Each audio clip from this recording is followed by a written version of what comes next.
Assalamualaikum warahmatullahi wabarakatuh. Bismillahirrahmanirrahim.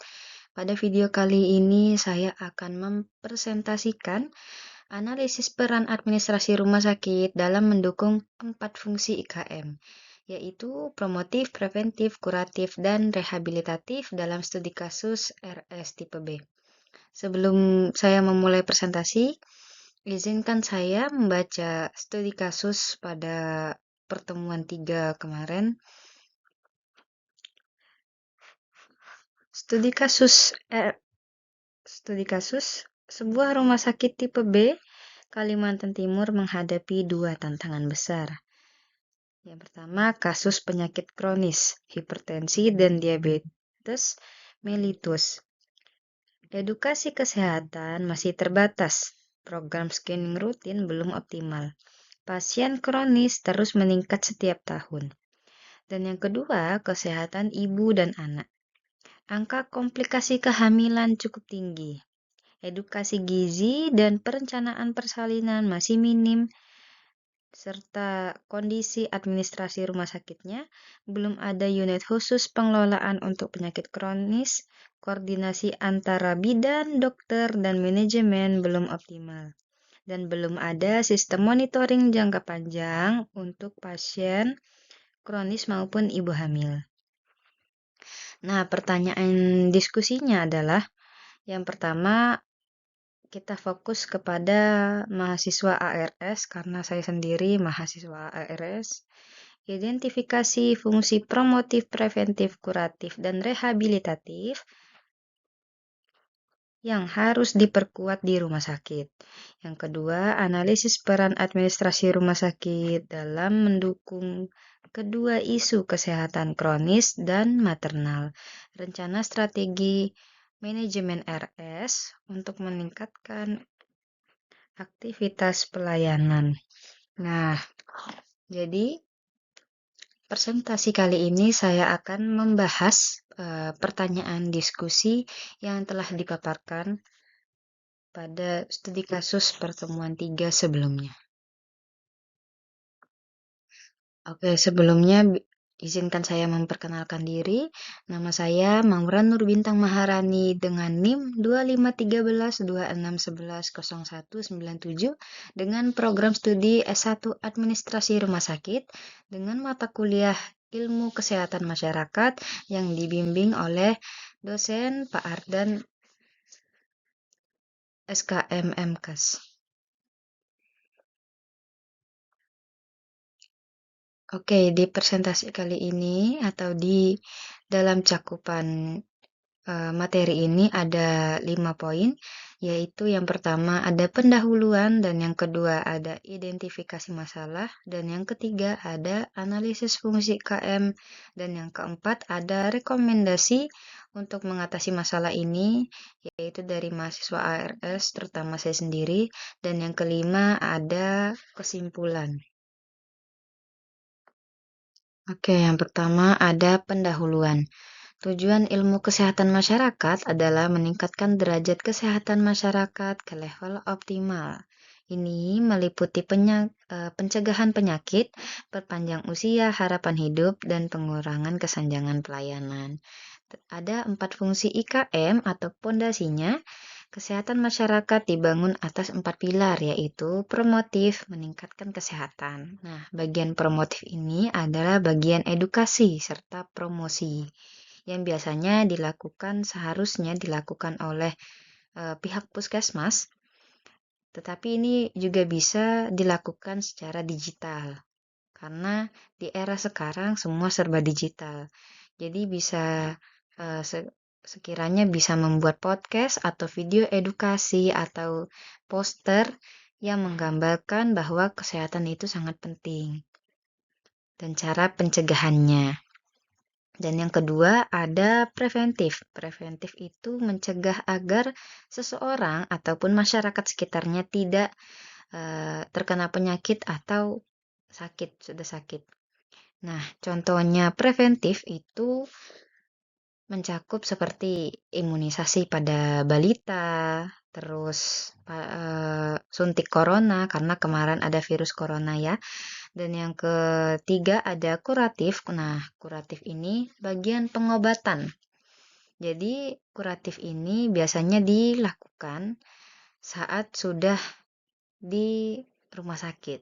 Karena sudah masuk masa pengobatan yang artinya pasien atau orang tersebut sudah terjangkit penyakit dan harus segera diobati. Nah, contohnya kuratif yaitu adalah rawat jalan, rawat inap, terus operasi-operasi sesar itu ruang ICU maksudnya. Nah, dan yang terakhir ada rehabilitatif yaitu pemulihan. Nah, pemulihan ini adalah pasca di mana setelah kuratif itu selesai. Jadi setelah diobati ada yang namanya masa rehabilitatif yaitu pemulihan. Nah, pemulihan ini biasanya dilakukan oleh untuk masa-masa awal biasanya dilakukan oleh pihak rumah sakit. Nah, untuk seterusnya 1 minggu sampai 2 minggu ke depan itu tetap dipantau oleh puskesmas. Jadi lebih dominan ke puskesmas dia. Kalau untuk masa pemulihan ini.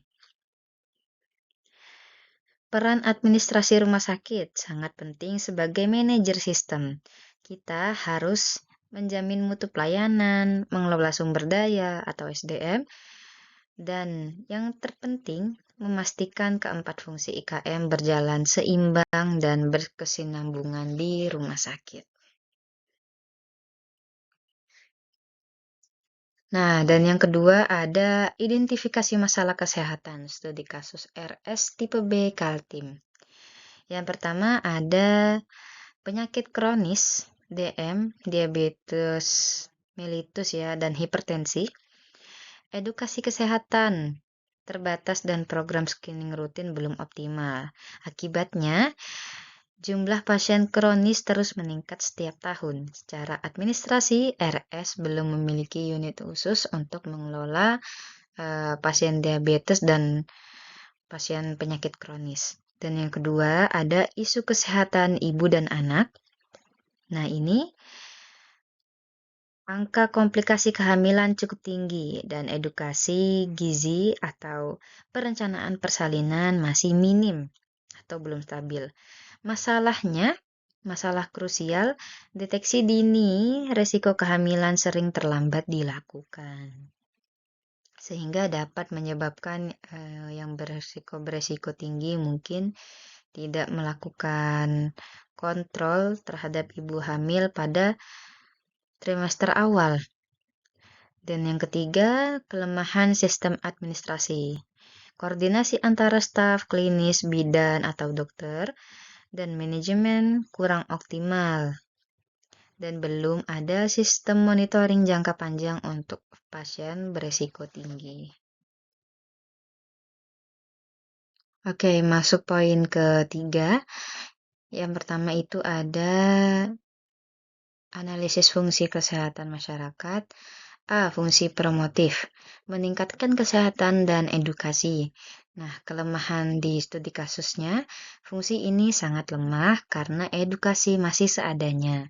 Nah, strategi yang harus dilakukan adalah administrasi rumah sakit harus memperkuat unit PKRS dan mewajibkan program edukasi rutin minimal mungkin seminggu sekali atau bisa 2 minggu satu kali juga bisa. Misalnya membuat sekolah pasien di mana pasien DM dan hipertensi diajarkan cara diet dan penggunaan insulin secara praktis. Jadi bisa dilakukan mungkin kalau rawat jalan bisa dilakukan sendiri di rumah. Oke, lanjut ke fungsi preventif atau mencegah. Kelemahannya, screening rutin belum menjadi prioritas dan deteksi dini risiko sering terlambat. Pentingnya pencegahan dini, penguatannya, pentingnya pencegahan dini jika terlambat, maka sistem mencegah RS terpaksa beralih ke kuratif. Nah, jika ini gagal, kita beralih ke kuratif nih, yang berarti menanggung risiko dan biaya tinggi untuk pengobatan dan untuk menyelamatkan nyawa. Nah, strateginya penguatan untuk administrasi rumah sakit, RS harus mengeluarkan kebijakan yang mewajibkan screening kesehatan terpadu dan memastikan pemeriksaan resiko kehamilan dilakukan sejak awal. Nah, dilakukan sejak awal, sejak trimester 1 ya. Oke, lanjut ke fungsi kuratif, mengobati. Nah, ini sudah masuk masa pengobatan. Kelemahannya di studi kasus ini, fungsi kuratif menanggung beban berat karena kegagalan promotif dan preventif. Jadi promotif dan preventif ini adalah langkah awal. Jika ini gagal, maka kita akan beralih ke kuratif. Peran administrasi dalam mengatasinya. Administrasi harus menjamin mutu pelayanan medis dan ketersediaan sumber daya, baik obat maupun alat, ataupun fasilitas-fasilitas lainnya. Tetapi juga harus bekerja keras agar beban kuratif ini berkurang.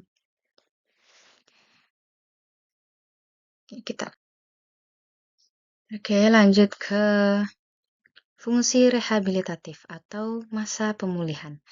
Nah, kelemahannya adalah dukungan pemulihan pasien kronis dan ibu pasca melahirkan maksudnya atau komplikasi belum optimal. Strategi penguatan yang harus dilakukan, kembangkan pelayanan pemulihan terpadu dan contohnya itu fisioterapi untuk stroke, konseling psikologis untuk ibu, trauma atau pasca persalinan itu tuh biasanya stres atau yang dinamakan baby blues. Agar pasien dapat kembali mandiri serta adanya kontrol atau pantauan dari puskesmas terdekat.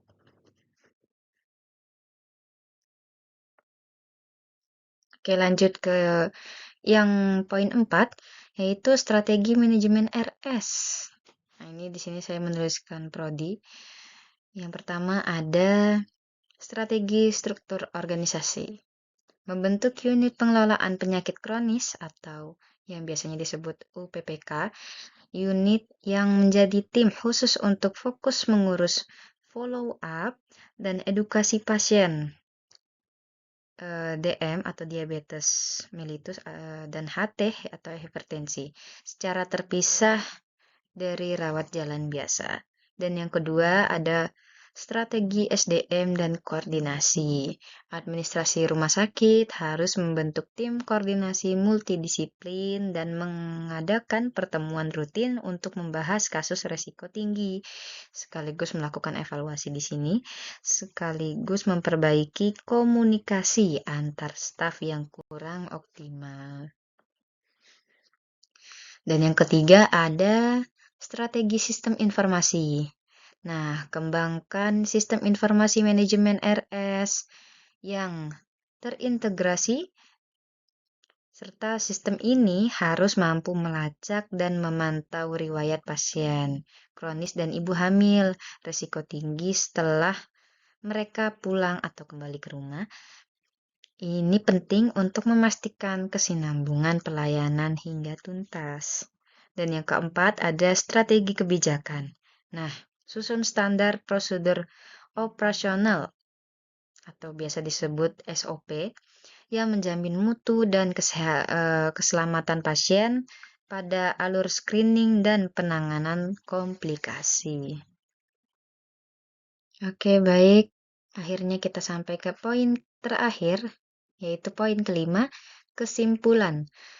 Tantangan di RS tipe B Kaltim berakar pada ketidaksinambungan fungsi IKM, di mana fungsi hulu promotif dan preventif, yaitu fungsi utama, apabila diabaikan, peran administrasi rumah sakit sangat sentral sebagai kunci solusi. Dengan membentuk UPPK, memperbaiki koordinasi dan mengembangkan sistem monitoring yang kuat administrasi rumah sakit dapat menjamin keempat fungsi IKM berjalan efektif sehingga kesehatan masyarakat dapat tercapai secara optimal.